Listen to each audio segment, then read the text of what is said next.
This is where I would normally go ahead and recap the entire episode while telling you all I know about the Whisperers. Wrong answer. Don't test me, Alpha. I'm about to rant. Hit the button. Let's get started.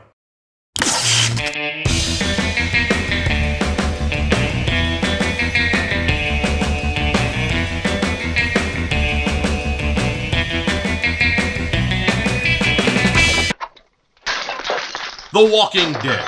This episode of The Walking Dead is called Omega, which is a clear nod to the name of the newest antagonist, Alpha, who makes her arrival to the group of survivors at the end of the episode. Hey there, hi there, ho there, Andrew here, the horror host of Generations X, Y, and Z inside Davis Manor, where we find humor and horror, and this is where I share my love of horror and entertainment. I review TV shows, movies, and I talk about my time working in the haunt industry, so if that sounds interesting, hit that subscribe button, and comment down below if you have seen this episode and what you have thought about it, while I go ahead and show some love to the people that have helped produce these videos, the patrons of the channel. And if voting on future projects and reviews, being rewarded with merchandise, or getting behind the scenes access with me sounds exciting, then go ahead, click on the link above if you enjoy this channel and find out more. Links are also in the description and at the end of the video. So I'm going to go ahead and be quick on this one, not like this week's episode's writer, Filler.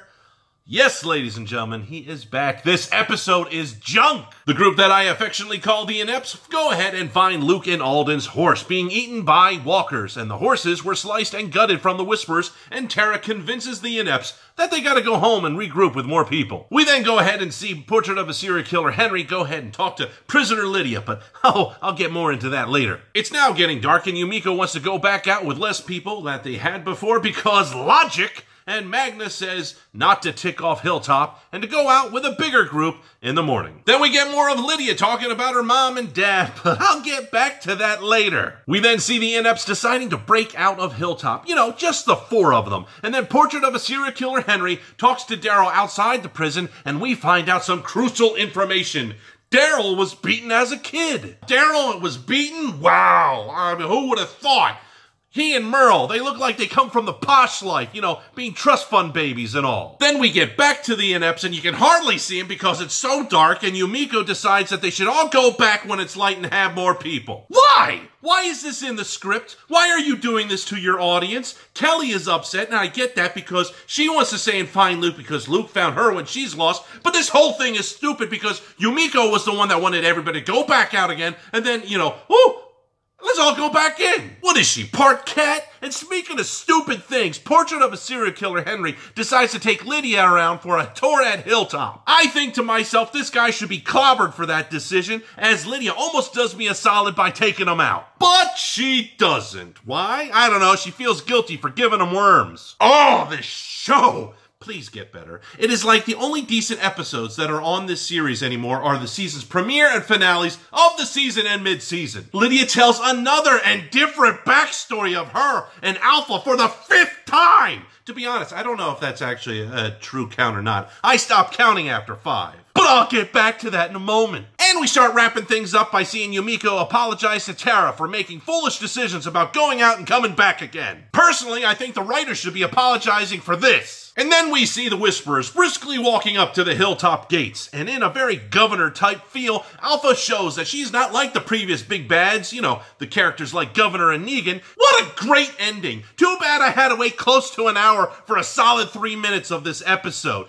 This episode was padded so heavily, it could have been shipped in a crate and traveled halfway across the world. And what is with all the origin stories? All we needed was Lydia to pump up her mom in a few speeches and then have a breakdown moment after her epiphany and tell the audience how Alpha conditioned and groomed her to be who she was. Cassidy McClincy is a good actor. She could have taken us there without having to see Lydia and her dad Frank in different scenarios with whacked out mom. This episode was pointless. The Inepts find nothing and they go back, make a decision to go out once more and find nothing again. Portrait of a Serial Killer Henry is being as gullible as sin. You weren't like that 6 years ago when you were poking people around as a kid with your stick and asking questions later. Yeah, that didn't sound right. Anyways, Lydia could have gone and showed the scars that were on her forearm, did the whole, you want to know how I got these scars type thing, because she's basically pulling a page out of the Joker's handbook anyways, with all these different origin stories. 5 times I had to go and see people sing Lydia the Tattooed Lady. I would have rather watched the Marx Brothers do that instead. So Lydia, oh Lydia, that encyclopedia. I'm sorry I wasted your time. Not good enough, Lydia. Not good enough at all. You know what would have been good enough?